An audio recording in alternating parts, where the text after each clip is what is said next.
क्या आपको पता है दुनिया की सबसे खतरनाक बीमारी में से एक है टीबी।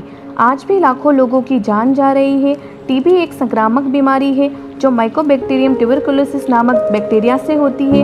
ये सबसे ज़्यादा हमारे लंग्स को प्रभावित करती है। जब कोई संक्रमित व्यक्ति खांसता है या छींकता है तो हवा में फैलने वाले छोटे छोटे ड्रॉपलेट्स के जरिए ये बीमारी दूसरों तक पहुंचती है।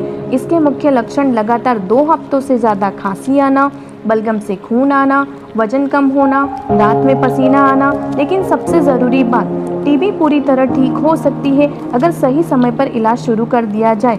सरकार द्वारा फ्री डोट्स थेरेपी उपलब्ध है, बस जागरूक होने की ज़रूरत है। अगर आपको या आपके आसपास किसी को भी ये लक्षण दिखे तो देर मत कीजिए।